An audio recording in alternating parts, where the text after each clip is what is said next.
Sebelumnya mari kita baca suratul Fatihah. Nuhdiha, kita kirimkan hadiah cinta kepada Sayyidina Muhammad sallallahu alaihi wasallam dan silsilah ilmu, silsilah nasab, guru-guru, wabil khusus pengarang kitab ini Abuya Sayyid Muhammad Alawi Al-Maliki, ya, dan guru-guru kami yang menjazahkan kitab ini. Ada beberapa, ya, yang masyhur, ada yang mastur. Untuk mereka, ila hadrati nabiyina Muhammad ruhil arwah wa ila syekh masyaikhina Abuya Sayyid Muhammad Alawi Al-Maliki wa muridihi wa talamidihi wa muhibbihi wa jami' qari' al-kutubihi. Al-Fatihah. Bismillahirrahmanirrahim. Ya Nabi sallallahu mustaqim siratal ladzina an'amta 'alaihim ghairil maghdubi 'alaihim waladdallin. Wa min fadail ummah, beliau mengatakan, wa min fadail ummatil Muhammadiyah, di antara keutamaan umat Muhammadiyah. Nah, ini istilahnya Muhammadiyah, ya. Tapi Muhammadiyah Indonesia agak beda dengan Muhammadiyah yang dimaksud di kitab ini, ya. Anna Allah subhanahu wa ta'ala ja'ala laha thawab al-kabira ala salatin nafilah fil buyut. Allah menjadikan salah satu ganjaran pahala yang besar, rahasia yang luar biasa, apabila seorang melakukan sholat nafilah, sholat tambahan, sholat sunnah di masjid, ya. Sekarang kita ambil istilah dulu. Dalam mustalahat atau istilah-istilah ulama fikih lokal, kita sering sebut sholat sunat. Tapi sebenarnya di kitab fikih istilahnya ada dua minimal, ya. Sholatu tatawwu' atau sholat nafilah. Apa istilahnya? Tatawwu', nafilah, dan artinya sama. Baik nafilah ataupun tatawwu' maknanya sama, yaitu sholat tambahan di luar yang wajib. Namun karena sudah menjadi bahasa lokal, orang kita sering menyebut sholat sunat. Kenapa? Karena sering dimunculkan bahwa ini sunnah Nabi. Dan sunnah bukan sesuatu yang dikerjakan berpahala, ditinggalkan gak apa-apa. Bukan itu.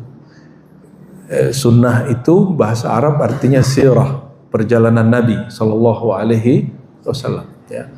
Sunnah itu juga berarti kabar tentang ahwal Nabi Muhammad sallallahu alaihi wasallam, ya.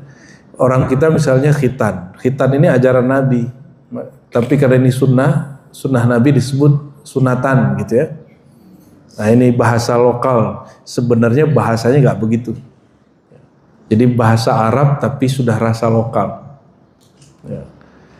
Nah, ini yang mesti kita luruskan, bahwa kata sunnah di sini bukan sunnah dalam pengertian ilmu, tapi sunnah dalam pengertian awam, ya, sholat sunat.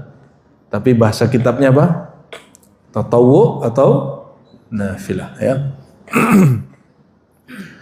Famin dzalik, ya, di antara keutamaan sholat sunat di rumah. Sholat sunat di rumah itu sholat apa yang kita bahas kemarin? Sholat witir, sholat tahajud, ya. Apalagi sholat, bahkan sholat rawatib itu bagusnya di rumah. Nabi kalau sholat Jumat, kalau nggak ada tamu, beliau langsung pulang dan sholat di rumah, ya. Sholat duha. Tapi teman-teman ini lebih lama di kantor, bagi yang ngantor, atau di rumah sebenarnya. Kalau ngantor berangkat pagi, pulang sore. Jangan-jangan lebih lama di kantor. Ini sholat duha di kantor. Ya. Kalau agak malu di musolanya jauh, sejadah di ruang kerjanya. Walaupun hanya 2 rakaat. Tapi jangan lagi meeting. Ya. Jangan lagi meeting wajib karena pekerjaan. Kalau bentrok, undur waktunya. Bahkan kalau nggak ada waktu, bisa diqadha di waktu lain. Nah, ini yang jarang difahami orang, bahwa amalan sunnah itu dianjurkan tetap di qada. Itu yang disebut beristiqamah, berusaha istiqamah. Karena dalam hadis Sahih Bukhari dan Muslim, Sayyidina Muhammad SAW selalu mengqada amal yang tertinggal. Kenapa? Beliau menjadikan wirid itu tidak hanya bacaan. Wirid itu kullu amalin, ya, setiap amalan aqama alaihi al-abdu yaumiyan atau lailiyan, ya, suatu amalan yang sudah hari-hari dikerjakan oleh hamba, baik itu bacaan, gerakan, bahkan sedekah, bahkan ngajar, bahkan tidur, jika itu niatnya untuk memperkuat ibadah, itu wirid. Jadi ini satu-satunya masjid yang saya bilang, Kiai tolong sediain tempat saya istirahat transit. Ini dikasih kasur Pak di sini. Walaupun saya hanya tidur 10 menit cukup. Ya barusan hanya 10-15 menit itu cukup. Nah, itu disebut qailulah. Karena malam tadi kalau kita setiap hikam ini kan langsung ya pakai energi manusia super, kita Superman. Malam ngaji baru beres jam 1, pulang dulu sebentar antar keluarga, balik lagi sini ya. Ya masa kayak jelangkung kan, datang tak diundang, pulangnya nggak diantar kan gitu. Ya, jadi saya pun tetap menunaikan hak saya, kewajiban sebagai suami. Jadi kita antar pulang, balik lagi ke sini. Dan itu nikmatnya. Capeknya tuh nikmat. Kalau orang nyebut lelah lillah, itu mah kata-kata aja, coba rasain sendiri kalau kuat ya.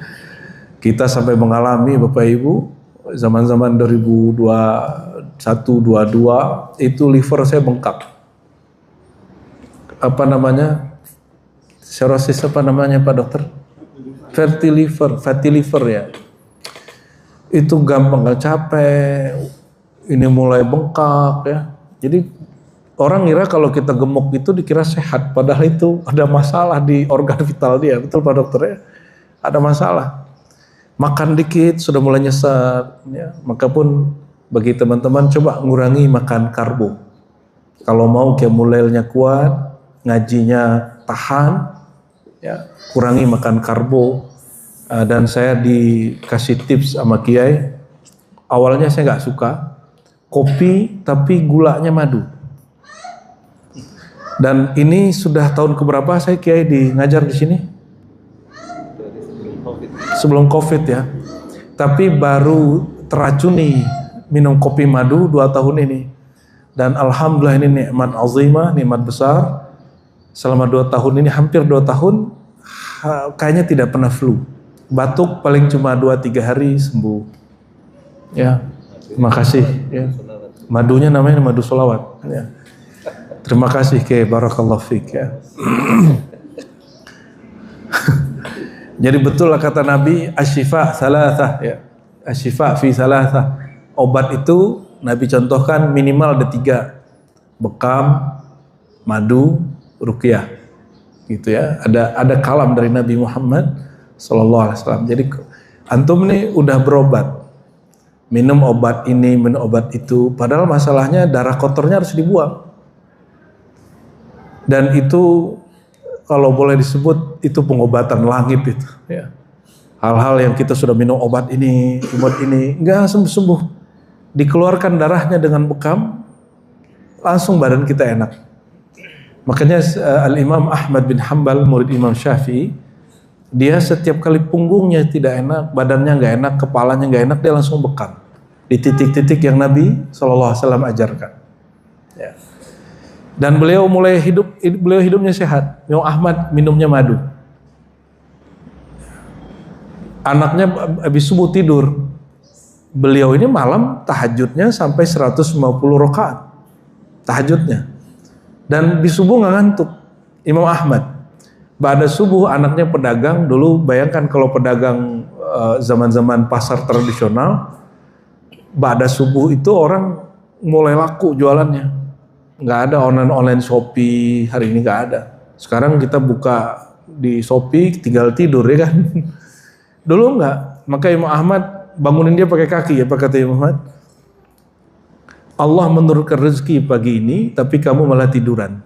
Nah, tapi orang mengira itu hadis Nabi. Itu bukan hadis Nabi. Itu kalam Al-Imam Ahmad bin Hanbal kepada, ya. Dan riwayat ini dikomentari guru saya, Kiai Ali Mustafa Yaqub. Itu bagian kerjanya ba'da subuh. Kalau saya kerjanya kan nggak pada subuh, kata beliau. Maka Kiai jam sekian. Insya Allah sebelum alarmnya bunyi sudah bangun. Kalau niat di wirid. Insya Allah cobain ya, yang udah ngalamin akan merasakan yang sama. Apa kata beliau? Keutamaan sholat sunnah di rumah. Famin dalik, di antara banyak sekali keutamaannya, di antara keutamaan sholat sunnah di rumah, anna sholata fil baiti nurun. Sholat di rumah itu akan memancarkan nur, ya, akan memancarkan nur. Qala Rasulullah sallallahu alaihi wasallam, amma salatul rajul fi baitihi fanurun fanawwiru buyutakum. Hadis riwayat Imam Khuzaimah dalam kitab sahihnya. Adapun sholat laki-laki di rumah-rumah, sholat seseorang, ya, rajul istri seseorang, fanurun, maka akan mengundang, menerbitkan cahaya. Fanawwiru buyutakum, maka terangilah rumah-rumah kamu dengan sholat. Ya. Sebelumnya saya pernah ngisi di Lombok tentang manasik haji dan umroh. Apa perbedaan antara perintah sholat, tujuan perintah sholat dengan tujuan perintah haji? Perhatikan ayatnya. Qala ta'ala wa atimmul hajja wal umrata lillah. Sempurnakan, tamatkan haji umrahmu lillah, karena Allah, karena cinta Allah, lillah. Perhatikan surat Toha. Apa kata Allah tentang salat? Aqimis salata lidzikri. Dirikan salat untuk mengingat aku. Itu terjemahan biasa. Tapi kita sudah jelaskan aqim qiyam, ya, iqamah itu berarti berusaha berlatih. Berlatih-latihlah dengan salat untuk mencapai satu tujuan, yaitu zikri. Bukan zikrullah lagi, zikri, pakai ya. Di situ ya mutakallim berarti yadullu ala sifatiz zat, ya. Dirikan sholat supaya engkau terkoneksi dengan nur zatku, maka baru nyambung. Apa kata Nabi? As-salatu nurun, ya. As-salatu nur. Sholat itu nur. Nur apa? Nur yang akan mengkoneksikan kita dengan nur sifat, nur zat Allah subhanahu wa ta'ala.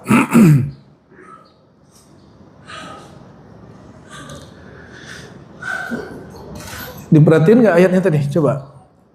Lillah itu haji. Sholat lizikri. Betul? Beda? Berarti sholat kita itu hanya latihan, hanya wasilah mencapai suatu maksud, yaitu zikri. Zikri mengingat sang aku. Nah, zikir itu bahasa Arab, kata Imam Al-Harawi dalam kitab Manazilus Sairinnya, zikir itu ada menyebut, ada mengingat, ada memandang. Menyebut, mengingat, memandang, ya. Siapa yang nanya malam tadi? Ada malam tadi jamaah nanya dari Cikarang, masa kita zikir di toilet, Bu, ya? Kan gitu, ya. Ya, zikir yang makruh di tempat kotor kalau bacanya pakai lisan. Kalau kolbu gimana? Ya. Bawa mushaf makruh sono, betul? Kalau orang hafiz Quran mau taruh di mana otaknya?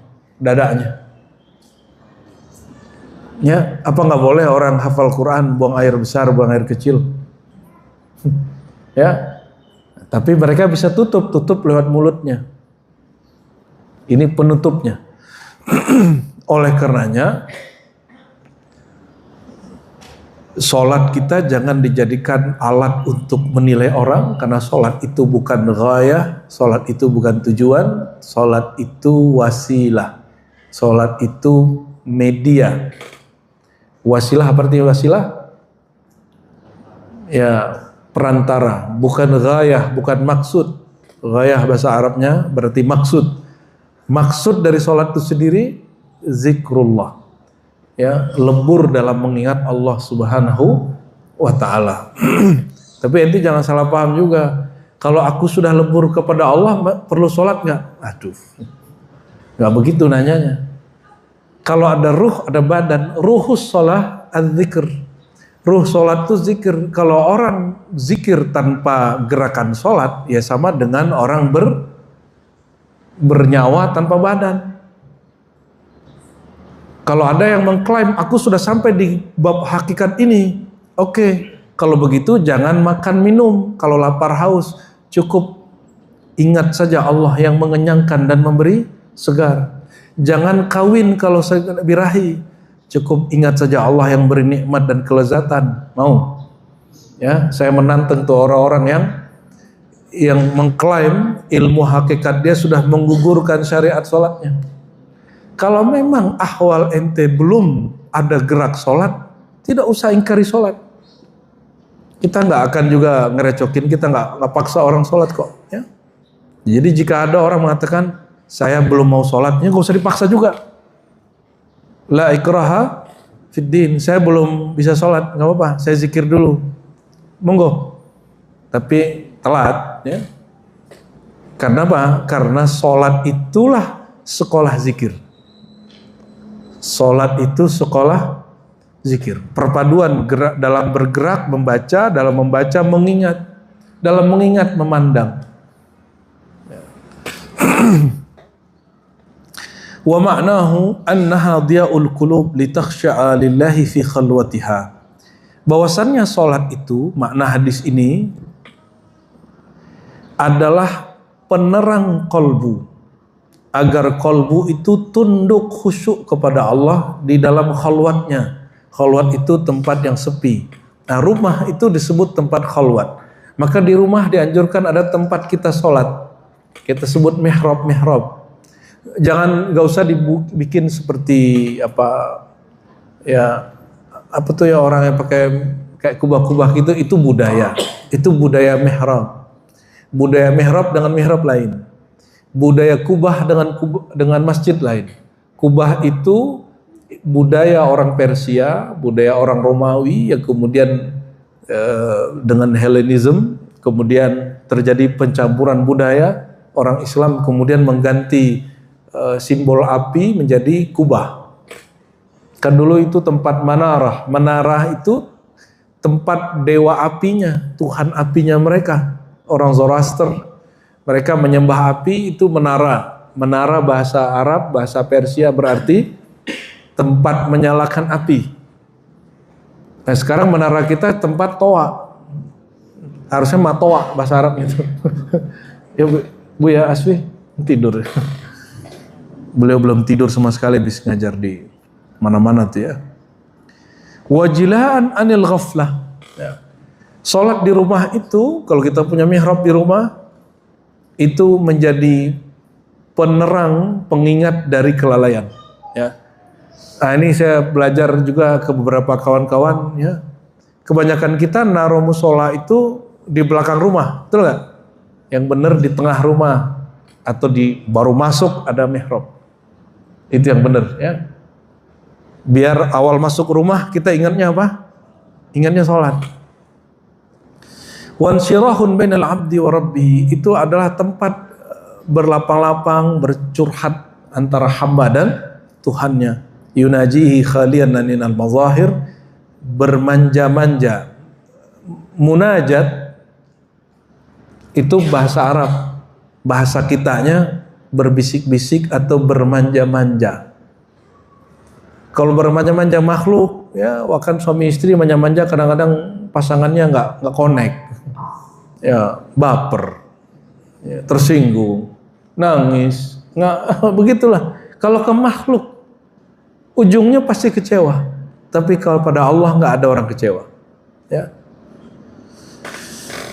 Fayush'ir bijalalihi atau fayash'ur bijalalillahi wa azamatihi, sehingga dia merasakan keagungan Allah Ta'ala, wa yaqifu dhalilan amamal mu'ti, dan dia merasakan ya di rumahnya duduk, berdiri ya, di atas sajadah, duduk di atas sajadah, di atas atau di hadapan Allah yang Maha Pemberi.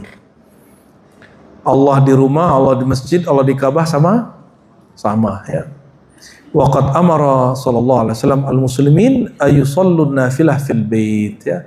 Maka baginda sallallahu alaihi wasallam menyuruh, memerintahkan agar sholat sunat di rumah. Nah, jadi kalau orang azan rumah kita dekat dari masjid, sholat dulu di rumah 2 rakaat baru berangkat. Itu caranya ya.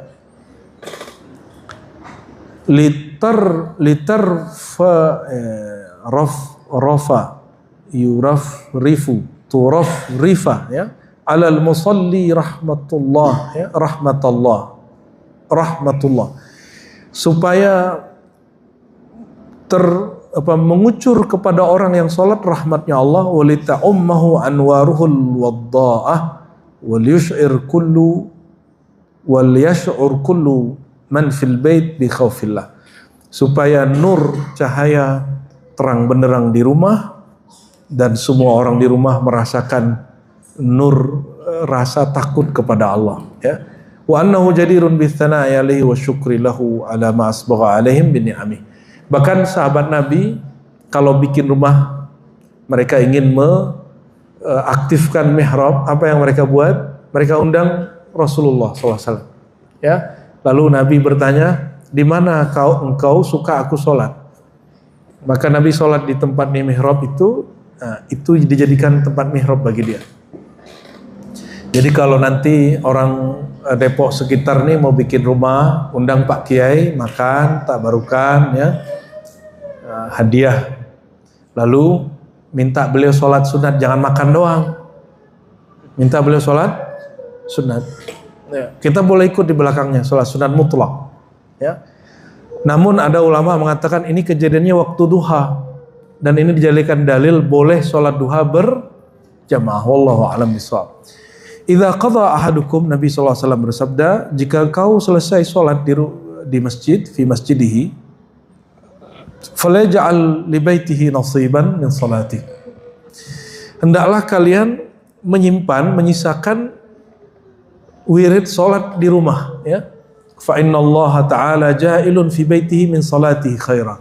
Dengan berkah itu Allah jadikan keberkahan khairan melimpah di rumahnya ya. Jadi kenapa rumah kita terasa gersang, nggak nyaman? Karena kurang sholat. Dan perhatikan, kita kalau sholat tempatnya dibersihin atau enggak? Nah ini salah satu rahasianya. Orang kalau jadiin rumahnya ada mihrab, pasti dia bersihin rumahnya. Kalau rumah bersih nyaman nggak? Pasti nyaman. Waqad syabbaha sallallahu alaihi wasallam al-bait alladhi fihi ta'atullah wa dzikruhu wa ibadatuhu wa tasbihu wa qira'atul Qur'an fihi annahu malja'us salihin. Tempat yang dijadikan tempat wiridan itu akan menjadi tempat orang santainya orang-orang soleh ya. Wa annahu hayyun mamlu'un umrana, tempat itu akan makmur hidup ya. Wa muhatan bis sa'adati was sa'ati war ridha, dan dia akan diliputi oleh kebahagiaan ya, kelapangan dan keridhaan. Sebaliknya, kalau rumah nggak ada sholatnya, nggak ada wiridnya, gimana? Amal bait alladhi khala min dzikrillah fa muqfirun wa khawin wa kharib. Maka rumah itu seperti rumah ditinggal nggak ada penunggunya. Orang-orang hari ini, dulu kan ada majalah misteri ya. Sekarang itu ada podcast misteri. Itu rata-rata ngarang. Benernya paling 1-2, selebihnya ngarang. Ya, tanya aja mereka pasti bohong. Ngarang aja tuh akal-akalan dia tuh. Dia bayang-bayangkan gitu. 1-2 ada info yang benar, tapi selebihnya ya biar horor ditambah musik-musiknya agak serem. Kira-kira rumah yang tidak ada zikirnya, tidak ada wiridnya, itu rumah seperti rumah ditinggal, horor. Ya, rumah kita jadi rumah horor. Wa in amarahu ahluhu fala fa'idata fi wujudihim wa alaihi syaratul ghadab. Meskipun rumah itu ditinggali oleh penghuninya, tapi dia tidak ada nurnya. Wa alaihi syaratul ghadab. Rumah itu nanti akan banyak ujian-ujiannya, banyak konfliknya. Ya. Orang sholat juga pasti ada konflik suami istri, anak, tapi mudah diredam karena nurnya meredam. Wa yahutuhu sakhtu wal isyan wa yasrah wa yamrah fi syaitan wa yabit. Nah, rumah seperti itu akan jadi sarang syaitan sebagaimana rumah tempat wiridan zikir menjadi tempat santainya orang-orang soleh. Ya, semoga rumah kita menjadi tempat orang-orang soleh. Amin ya. Lalu beliau berkalam hadis Imam Bukhari ya. Masalul baiti alladhi yudhkarullah fihi wal baitul alladhi la yudhkaru fihi masalul hayyi wal mayyit. Ya. Ini namanya bab amsal. Nabi memberikan perumpamaan. Perumpamaan rumah yang ada zikrullahnya dengan rumah yang tidak ada zikrullahnya seperti orang hidup dan mati. Tinggal sama orang mati mau nggak? Dia nih kekasih kita terus mati. Kawan kita terus mati, orang tua terus mati. Mau nggak tinggal sama dia? Beneran? Ya, kenapa? Takut tuh. Kan aneh, takutnya sama orang mati. Harusnya takutnya sama orang hidup. Kalau orang hidup kita digerayangin nanti sama dia. Kalau orang mati, gak apa-apa juga dibiarin. Dan gak warasnya kebanyakan manusia yang tidak bertauhid dengan baik, kok takutnya sama orang mati? Aneh gak? Aneh? Itu berarti sisa-sisa ajaran-ajaran ajaran-ajaran lama lah, kepercayaan-kepercayaan lama, mistis. Di dalam Islam yang diwaspadai itu orang hidup. Orang udah meninggal, inqata amaluhu. Idza mata ibnu Adam inqata amaluhu. Orang kalau meninggal, inqata. Apa inqata? Berhenti. Bukan putus. Itu terjemahannya keliru. Berhenti dia beramal. Jangankan untuk ganggu kita, dia buka mata aja nggak bisa. Betul? Coba buka mata orang yang meninggal tuh. Jadi kalau nggak percaya, nanti cek kalau ada orang meninggal, masih orang dekat kita, benar nah kata ini ustadz yang kemarin di masjid tuh ya. Colek-colek aja dia. Kalau dia bisa balas, oh berarti emang aneh yang salah. Berarti aneh yang nggak waras, ente yang waras. Ayo beragama dengan waras. Beragama itu tidak dengan horor-horor. Agama itu menghilangkan ketakutan horor-horor itu, karena itu bagian dari waswas syaitan. Ya, waswas syaitan. Jadi kalau sekarang orang mempelajari ruqyah lalu menjadi horor, itu bukan lagi ajaran ruqyah Muhammadiyah, bukan ruqyah Sayyidina Muhammad sallallahu alaihi wasallam.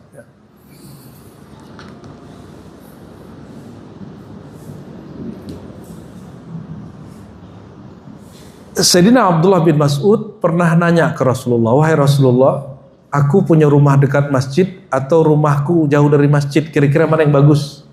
Menurut antum mana yang bagus? Dekat masjid? Banyak kan yang, nanti aku kalau pensiun pengen rumah dekat masjid gitu. Bener? Yakin kuat dengan yasinan mak-mak yang suaranya begitu? Bismillahirrahmanirrahim. Solawatnya aslinya solawat kayak tadi kan indah. Giran mak-mak itu baca sholat burdah, pecah telinga kita dengarnya ya. Dan mereka pedenya tinggi. Ya. Harusnya kan itu toanya juga jangan keluar, di dalam aja. Kenapa? Tidak semua orang sanggup mendengarkan suara engkau, wahai mama. Ya. Saya sendiri suka sholawat, tapi kalau dengerin sholawat begitu nggak kuat. Pasang headset langsung. Nggak kuat dengarnya. Malu malah. Norak bener nih orang Islam ini. Islam nggak norak, orangnya norak. Nah, semoga nih ibu-ibu yang punya majelis jangan norak ya. Ibu kalau buat majelis di rumah ya sinar di masjid ya. Sound sistemnya diatur. Request ke orang masjid. Ya. Kalau kita nggak sholat orang nggak datang pak. Berarti ibu-ibunya nggak disiplin. Buat model baru lah. Ya.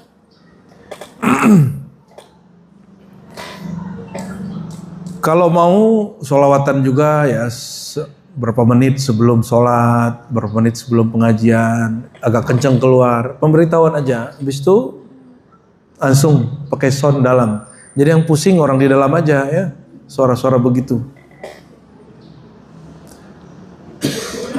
Kata Nabi SAW, ya, ketika ada orang begitu, ya, fala an usalliya fi baiti ahabbu ilayya min usalliya fil masjid ila an takuna salatan maktubah, ya. Jadi ternyata Ibnu Mas'ud ini punya pikiran kalau dia dekat masjid rumahnya, dia sholat sunatnya di masjid, tahajudnya di masjid. Kata Nabi apa? Enggak. Justru aku berharap, kata beliau, lebih senang sholat sunat itu di masjid kecuali sholat wajib. Ya. Nah, bagaimana dengan ibu-ibu? Sebelum ibu nanya, kan ada ustadz nih ngajarin, kan udah ada yang mau nanya nih, biar gak usah nanya.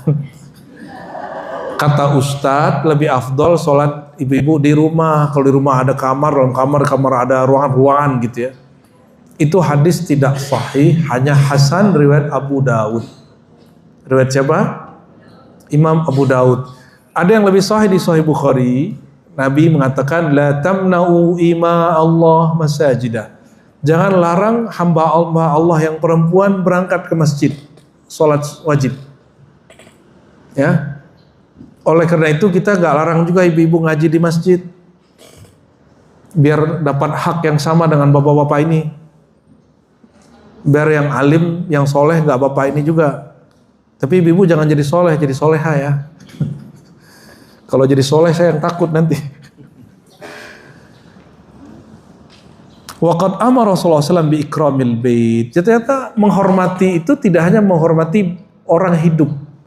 Ada benda yang mesti dihormati. Kata beliau, akrimu buyutakum bi ba'di salatikum. Hadis Ibnu Khuzaimah. Ikramlah terhadap rumahmu, hormatilah rumahmu, berkatilah rumahmu dengan cara sholat. Ya, dengan cara apa? Maka kalau bersih-bersih rumah, ya sembari sholawat.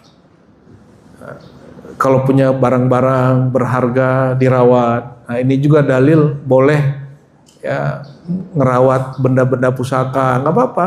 Yang penting tahu cara merawatnya dan jangan horor. Nggak mesti malam satu syuro, nggak mesti. Ya. Kapan aja yang kita mau bersihin. Kenapa pakai minyak? Karena kalau logam nggak dikasih minyak dia karatan. Ya, minyak yang bagus ya minyak yang ada harum-harumnya. Tapi sama kita itu dianggap sesuatu yang khurafat. Padahal biasa aja. Ya. Jadi menghormati rumah dengan cara hal yang spiritual, ya, dijadikan tempat zikir. Dalam riwayat Al-Imam Ibnu Mubarak, dia punya kitab judulnya Az-Zuhud, bahwa Nabi SAW bersabda, hadisnya hasan, tidaklah seseorang ya berzikir di setempat kecuali tempat itu buminya, tempatnya ngomong ke bumi sebelahnya, ke tanah sebelahnya. Wahai tanah di sebelahku, saksikan aku sedang disolati orang, gitu. Aku sedang dizikirkan orang. Bayangkan kalau rumah kita makmur dengan zikrullah, solawat, ya. Jangan tutup yang solawat, kita yang solawat ya. Maka rumah itu akan berbangga dari rumah sebelahnya dan mengatakan, wahai rumah sebelahku, perhatikan aku juga sedang dimakmurkan. Ya. Wa fadlu salatir rajul fi baitihi ala salatihi haitsu yarahu an-nas ka fadlil fariḍah ala tatawwu. Keutamaan salat seseorang di rumahnya ya sekira-kira tidak dilihat oleh orang lain seperti keutamaan salat wajib dibandingkan salat tatawwu, salat sunnah ya. Hadis ini riwayat Imam Al-Baihaqi. Bahkan Imam Ghazali mengatakan, apa kata Imam Ghazali? Apabila seseorang salat di masjid itu mengganggu kekhusyuannya, dia sebaiknya tidak berjamaah dulu. Nah, ini khusus untuk orang yang punya guru mursyid. Guru mursyidnya ngomong, kamu untuk beberapa saat sholatnya di rumah aja dulu. Kenapa begitu? Karena Imam Syafi'i yang menjadi mazhab Imam Ghazali tidak mewajibkan sholat jamaah di masjid. Tapi mazhab Hanbali, mazhab yang lain itu hampir wajib semua. Sholat jamaah di masjid itu wajib. Jadi syarat sholat, bukan jadi rukun sholat. Nah, ini hebatnya Imam Ghazali. Dia mengatakan apa? Bagi murid yang sedang berlatih, ada guru yang melatihnya, Nah, sebaiknya dia sholatnya di rumah. Nah, tapi zaman itu sudah lewat ya. Kalau sekarang sholat di masjid aja lah. Sholat sunat di masjid, nanti pulang baru zikiran di rumah, wiridan di rumah. Kalau ada taklim, nah perhatikan. Kalau lagi ada taklim, jangan sholat sunat. Kenapa? Satu bab ilmu itu lebih afdal dari 1000 rakaat. Hadis Ibnu Majah. Ya. Ini taklim. Syuruk sudah terbit. Sudah terbit matahari. Terus antum dapat hadis di Imam Tirmizi, siapa yang sholat subuh berjamaah lalu duduk sampai terbit matahari, dia sholat 2 rakaat, bagi dia pahala haji umroh tamah sempurna. Akhirnya kejadian di masjid ada majelis, udah terbit matahari, ingat nih, wah saya sholat dulu. Di pojok sholat lah. Kira-kira begitu terpuji nggak? Ya, coba bayangkan kalau semua orang begitu tuh Ustadz ngomong sendiri dong. Ya nggak punya, beramal tapi kurang cerdas. Beramal pakai nafsu. Jadi ternyata tidak semua orang beramal itu pakai nuraninya. Ada juga yang beramal dengan nafsu. Beramal pakai perasaan. Sama kayak teman-teman yang kok kayaknya hajiku belum bagus nih, rasanya nggak enak, umrohku belum. Itu umroh perasaan namanya. Ya, itu syaitan, nafsu. Jangan diikutin. Guru kita dulu kasih judul haji pengabdi syaitan. Haji pengabdi syaitan itu dia haji karena perasaan nggak enak. Apalagi sudah bikin walimatus safar, tahu-tahu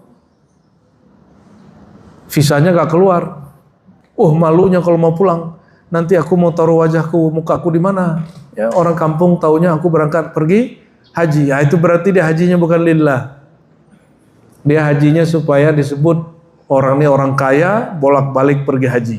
Ya, nauzubillah, tsumma nauzubillah. Ya. Wa ma'nahu, apa arti dari hadis tadi?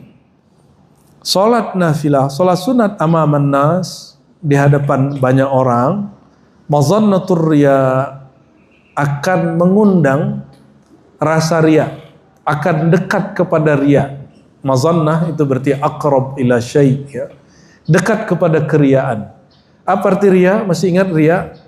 Riya itu ru'yatur rajul amalahu. Seseorang memperhatikan dia ini beramal.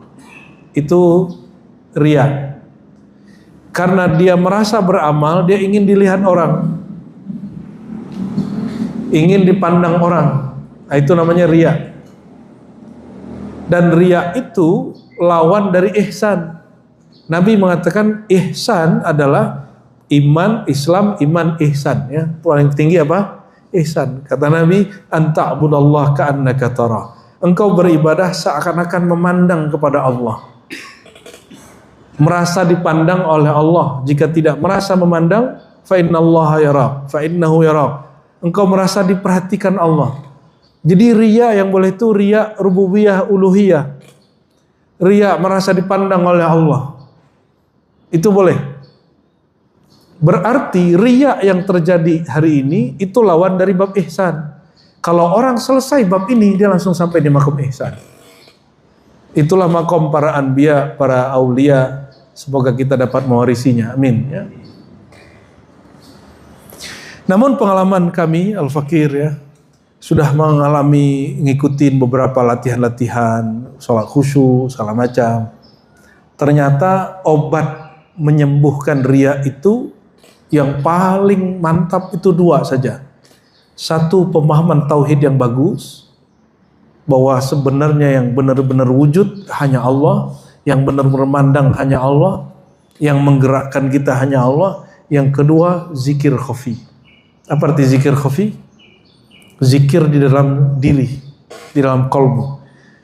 Kita sudah coba beberapa zikir ini, zikir itu, latihan ini, latihan itu. Ternyata yang paling cepat menyembuhkan penyakit riya itu zikir khafi. Nah, bagi yang sudah belajar talqin zikir, mulai naikin. Ini sudah mulai bulan puasa. Bulan puasa jangan kurang zikir khafinya, menyebut nama Allah, Allah 1000 kali. Ya. Nanti pas yang ada kesempatan i'tikaf suluk, nanti ada program yang lebih banyak lagi. Ya. Ini akan menyembuhkan penyakit kalbu bernama riya. Insya Allah, cobain dah ya.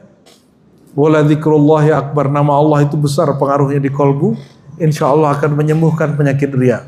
Kalau riya sudah sembuh, iri dengki ikut sembuh, sombongnya ikut sembuh, sembuh, barulah kalau orang sembuh kolbunya, mudah sembuh badan zahirnya.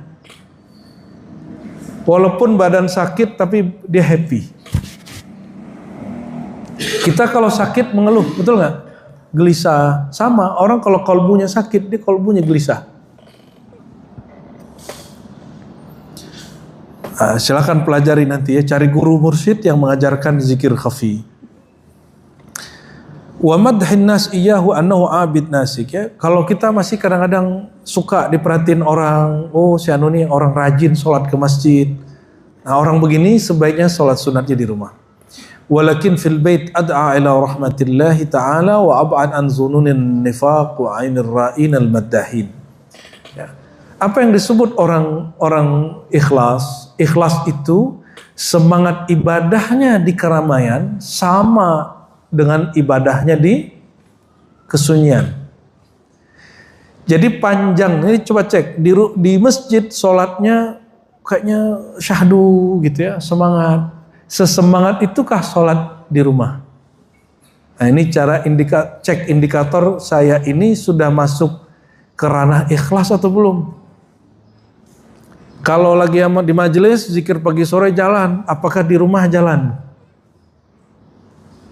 Makanya saya sarankan kemana-mana buat tasbih. Ya, kalau kita lagi ngelewatin perpindahan waktu siang ke malam, malam ke siang, tasbih ini jadi al-qaid, al-muzakkir, pengingat. Ya, bawa, jangan malu. Jangan, oh saya takut riya. Justru itulah riya, karena ente ingin disebut ikhlas. Karena ingin disebut ikhlas, nggak mau bawa tasbih kemana-mana. Betul? Ya.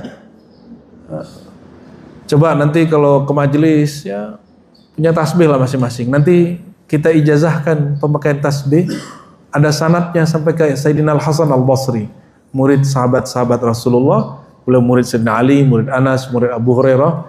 Dialah orang yang menzahirkan dan menjadikan tasbih sebagai satu sistem latihan. Dan beliau salafus saleh. Lalu siapa orang yang mengatakan bahwa tasbih ini bukan salaf? Tasbih itu punya Saulin. Ente harus bayar hak cipta ke Saulin ya. Botakin aja kepala dia itu ya. Allahumma sholli ala Muhammad ya. Wa yusalli al-insan fi baitihi ma syaa min nawafil bi tu'adatin wa tuma'ninatin wal faridatu aktsar thawaban min an-nafilah wa hasanatuha mudha'afah wa ajruha jazil ya. Lalu sholat di rumah sesukanya, dengan setenangnya, semaunya. Ya, tapi tolong diingat, 1000 rakaat sholat sunat itu tidak pernah sampai ke makom 1 rakaat sholat wajib. Nggak pernah. Maka sholat sunat kita tidak akan pernah menggantikan sholat wajib. Ini yang membedakan niat. Ini kan niat perlu. Ya. Wah, babnya sudah habis Kiai. Kesimpulannya sederhana, as-salatu nurun, salat itu nur. Tadi kita sudah bahas tujuan salat, bukan salat itu sendiri. Tujuan salat adalah lebur dalam zikrullah, lebur dalam menyebut, mengingat dan memandang Allah Subhanahu wa taala. Maka mulai hari ini, mulai pagi ini jangan sibuk jadi juri salat orang lain, ya. Termasuk sholat yang kalau dia sholat sampai kita, dia cari-cari jari kita, dia cari-cari kaki, ada nggak yang begitu? Ya, biarin aja tuh orang. Kita sibuk saja untuk membenahi diri. Namun ada pemahaman lain, ini sebagai penutup. Zikir itu ada zikir pada anggota, ada zikir pada lisan, ada zikir pada qalbu. Gabungannya disebut sholat. Gabungannya disebut sholat. Oleh karena itu, orang ahli hakikat ngomong Tuhan sampai ke alam jabarut, malakut dan carut marut, ya, itu tidak akan bercahaya kolbunya, tidak akan bercahaya wajahnya, tidak akan bercahaya sirnya sampai dia mendirikan sholat. Gitu ya. Nah, perhatikanlah itu surat An-Nur ayat 35. Ya, ini sering kita sampaikan bahwa Allah mengistilahkan nur Allah, nurnya itu seperti lentera, ada api, ada sumbu, ada bahan bakar minyak di bawahnya. Sudah kebayang? Anggaplah ini lentera. Di dalamnya ada sumbu. Antara sumbu dengan api dan di bawahnya ada minyak. Coba perhatikan. Api membakar sumbu, tapi sumbunya tidak gosong. Betul? Kenapa nggak gosong? Karena di bawahnya ada minyak. Nah, itulah gabungan syariat, tarekat, hakikat, ma'rifat. Orang kalau hanya membakar, nanti sumbunya kebakar, maka dia meninggalkan syariat. Siap nunggu waktu aja itu, nunggu dirinya terbakar.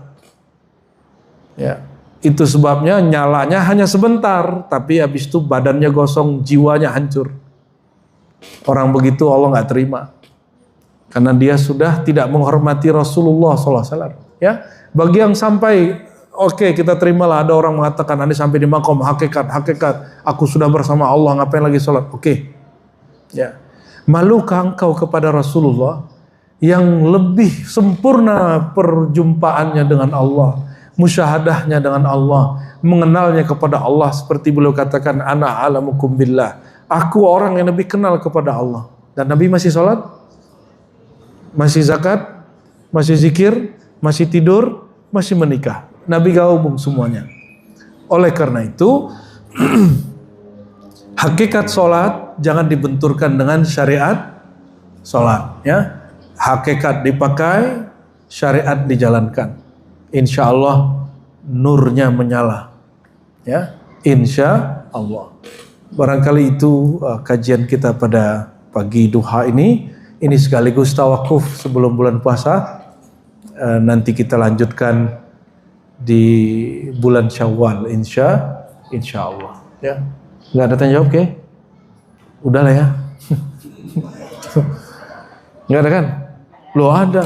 Pak dosen nanya mulu. Ya, monggo.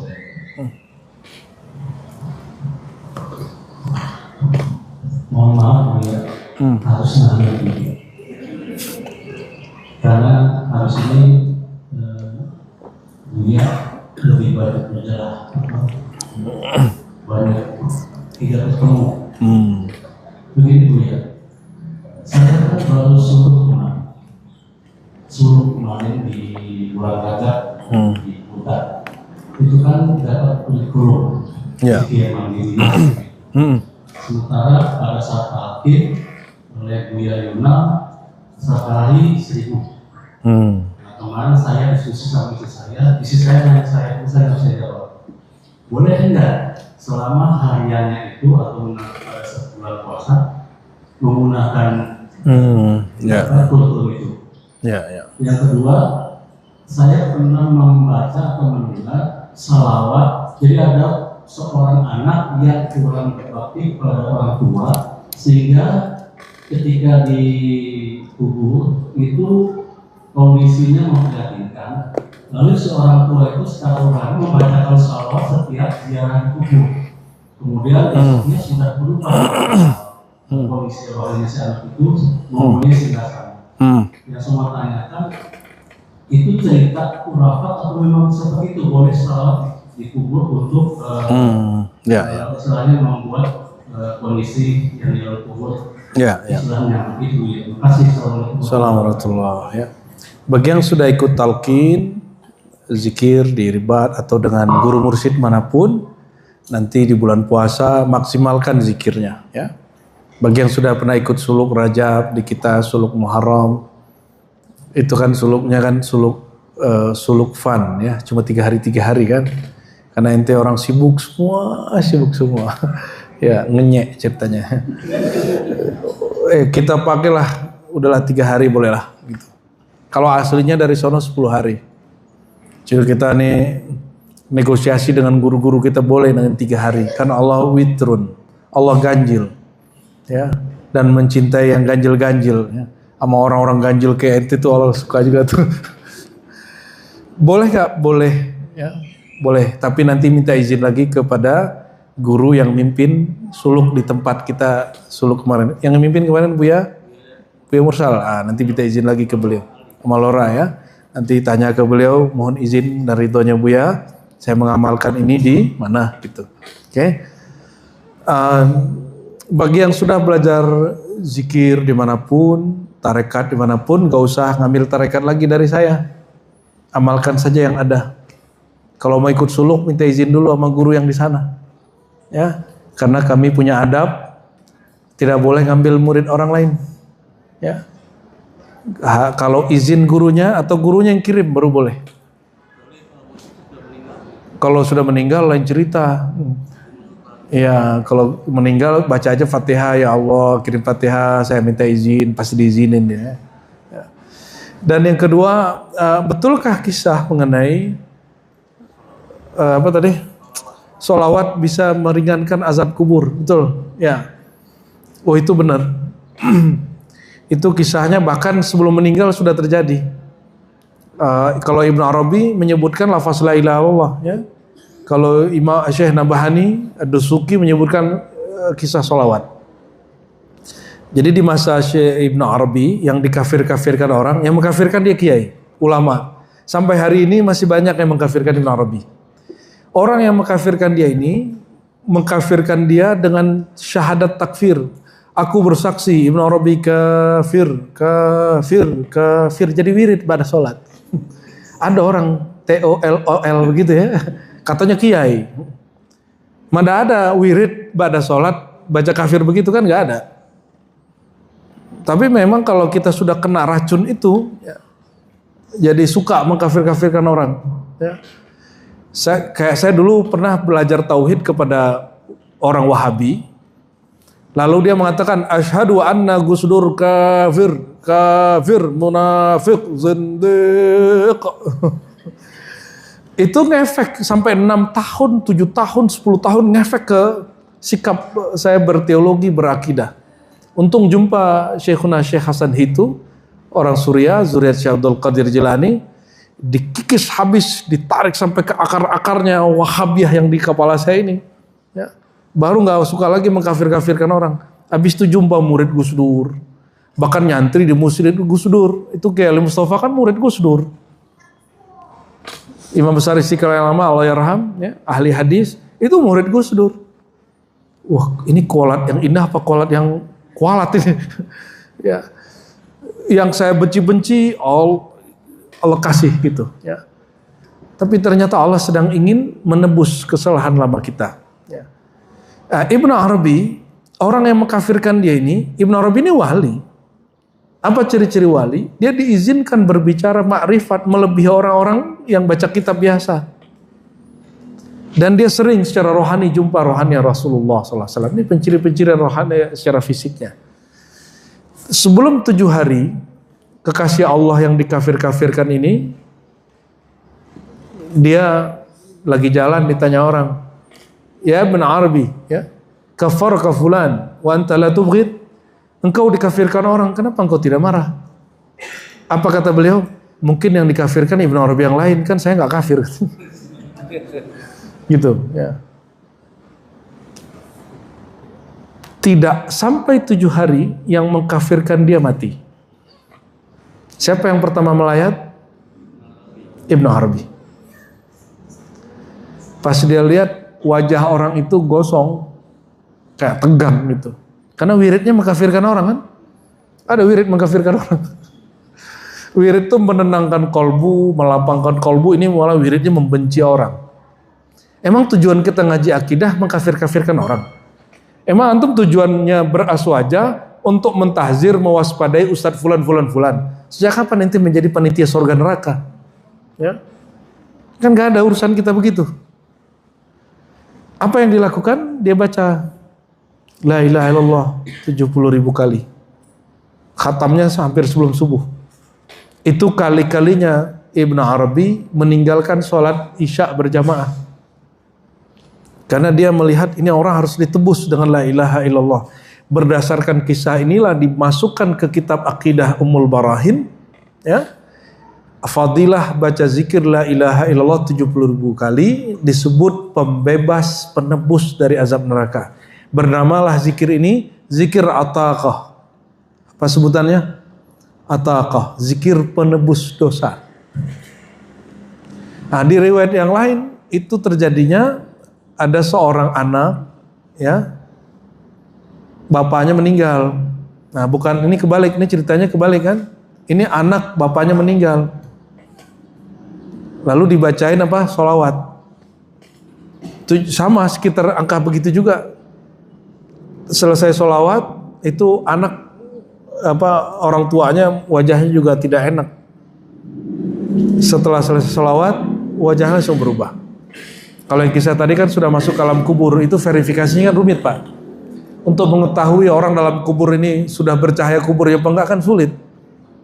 Pakai rohani, iya. Kalau ente udah masuk alam rohani. Kalau Pak Alang mah oke. Coba orang-orang yang nggak ngerti, gimana cara membuktikan sholawat berefek ke orang mati kan sulit. Ke orang yang masuk kubur. Maka kisah yang sahihnya adalah orangnya masih di keranda, masih bersemayam di rumah. Itu yang sahih riwayatnya. Sehingga orang melihat sendiri. Pengalaman rohani kan nggak bisa dicek secara empirik kecuali ada barangnya. Nah, kita alhamdulillah Al-Fakir kami di kampus masih mengajar falsafah ilmu. Di situ ada namanya epistemologi. Jadi kita harus bisa memilah pengalaman rohani itu wilayah apa. Baca kitab wilayah apa, menghafal wilayah apa, ilmu hadis wilayah apa. Zikirnya itu lain dengan wilayah baca kitab lain. Barangkali itu udah 9:30 ya. Cukup lah ya, kita doa penutup majelis. Karena ini ikhtitam sementara, tawakuf sementara. Mari kita tutup majelis ini dengan bersolawat kepada baginda. Semoga sholawat ini mengharumkan nama kita di sisinya. Amin ya rabbal alamin. Inna Allaha malaikatahu yusalluna 'alan nabi. Ya ayyuhalladzina amanu sallu 'alaihi wa sallimu taslima. Labbaik Allahumma salli wa sallim wa barik alaihi. Kita salawat dulu ya. Ya Nabi salam alaika, ya Rasul salam alaika, ya Habib salam alaika, salawatullah alaika, sallallahu ala Muhammad, sallallahu alaihi wasallam, sallallahu ala Muhammad, sallallahu alaihi wasallam. Tala'al badru alaina min thaniyatil wada'i wajaba syukru alaina ma da'a lillahi da'i. Sallallahu ala Muhammad, sallallahu alaihi wasallam, sallallahu ala Muhammad, sallallahu alaihi wasallam. Sekali lagi, sallallahu ala Muhammad, sallallahu alaihi wasallam, sallallahu ala Muhammad, sallallahu alaihi wasallam. A'udzu billahi minasyaitonir rajim. Bismillahirrahmanirrahim. Allahumma ya hayyu ya qayyum ya badi'as samawati wal ard ya rabbal masyriqain ya rabbal maghribain ya muqallibal qulub ya man biyadihi qulubuna qulubil bashar qulubu bani adam banati hawa. Allahumma ya Allah ya Ghaffar ya Ghafur ya wasi'ar rahmah ya wasi'al maghfirah. Salli wa sallim mubarak ala Sayyidina Muhammad, salli wa sallim mubarak ala Sayyidina Ahmad, salli wa sallim mubarak ala Sayyidina Al-Mahdi. Allahumma ya Ghaffar ya Ghafur ya Allah yang maha pengampun, yang maha penutup segala aib dan dosa. Ighfir lana dzunubana, hapuslah semua dosa-dosa kami ya Allah. Hapuslah semua maksiat kami ya Allah.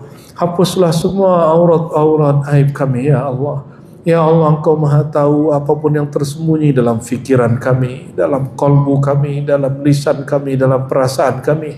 Engkau maha tahu ya Allah, kami ini sehina-hinanya hamba Engkau. Tapi kami ini menzahirkan kepada hamba Engkau yang lain seakan-akan kami ini sesoleh-soleh hamba-Mu ya Allah. Ampunkan kepalsuan yang kami zahirkan ini ya Allah. Ampunkan kepalsuan yang sedang kami lakukan ini ya Allah. Ya aliman bidzati sudur, ya wahai yang mengetahui isi hati semua makhluknya. Imla sudurana bima'rifatik. Ya Allah, penuhilah dada kami dengan ilmu mengenal Engkau. Penuhi kalbu kami dengan ilmu mencintai Engkau. Dan sampaikanlah kami ya Allah kepada kecintaan yang mendalam kepada Engkau.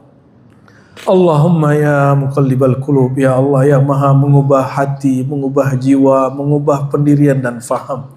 Izinkan pagi ini ya Allah, Engkau ubah pemahaman kami menjadi pemahaman yang sesuai dengan ajaran Sayyidina Muhammad SAW. Engkau ubah rasa kami yang hambar menjadi rasa yang penuh rindu kepada Engkau dan kepada Sayyidina Muhammad SAW. Engkau ubah tabiat dan sifat-sifat buruk kami menjadi tabiat dan sifat-sifat yang diridhai oleh Nabi Muhammad SAW. Ya Sayyidana ya Rasulullah, ya Habibana ya Rasulullah, taqabbal minna salamana wa tahiyyatana. Wahai baginda, wahai Rasulullah, mohon terima wahai baginda salam rindu kami, salam cinta kami. Baca as-salatu wassalamu alaika ya Rasulullah, as-salatu wassalamu alaika ya Habiballah, as-salatu wassalamu alaika ya Nurallah. Salam dan salam, salawat dan salam ya Rasulullah, mohon diterima dari al-faqir, dari hamba-hamba kami, hamba-hamba yang hina ini ya Allah ya Rasulullah. Allahumma amdidna bimadadil Mustafa. Ya Allah, melimpahkanlah keberkahan berkat Nabi Muhammad kepada diri kami. Nur yang pernah Engkau limpahkan kepada beliau ya Allah, percikkan juga kepada kami. Dan jangan pernah keluarkan lagi nur itu ya Allah. Jangan pernah padamkan lagi nur itu ya Allah. Jadikan dia semangat hidup kami. Jadikan dia tameng kami ketika saat wafat, sakaratul maut. Jadikan nur itu peneman kami, menjawab semua apa yang ditanyakan munkar dan nakir. Jadikan itu ya Allah syafaat kami ketika di padang mahsyar. Allahumma ya Allah ya Rahman ya Rahim ya Karim ya Azim ya Azim. Wahai yang maha pengasih, Engkau memulai semua suratmu kecuali satu surat saja dengan nama Rahman Rahimmu. Tapi ya Allah, kami semakin baca Quran, semakin mempelajari agamamu, tapi kami semakin keras kepada keluarga kami ya Allah. Kami semakin keras dengan lingkungan kami ya Allah. Kami semakin keras kepada hamba-hamba Engkau ya Allah. Mohon ya Allah, tunjukkan jalan yang lebih benar, yang lebih tepat, jalan kasih sayang Engkau ya Allah. Wa anna hadza sirati mustaqima. Allahumma ya Allah, layyin qulubana bi ra'fatik wa rahmatik. dengan nama-Mu yang berkah, yang Rahman, yang Rahim. Mohon lembutkan semua hati kami yang hadir pada pagi ini. Lembutkan semua hati keluarga kami. Lembutkan hati semua orang yang menyimak kajian ini, sehingga disebut nama Engkau, wajilat qulubuhum, bergetar kalbunya. Disebut nama Rasulullah, rindulah jiwanya. Rabbana atina fid dunya hasanah wa fil akhirati hasanah wa qina adzabannar. Allahumma barik lana fi Sya'ban wa ballighna Ramadan wa waffiqna bi lailatul qadar. Ya Allah, ya Qadir, ya Qadir, ya Muqtadir. Wa sallallahu ala sayyidina Muhammad walhamdulillahi rabbil alamin. Salatullah, salamullah ala Taha Rasulillah. Salatullah, salamullah ala Yasin Habib.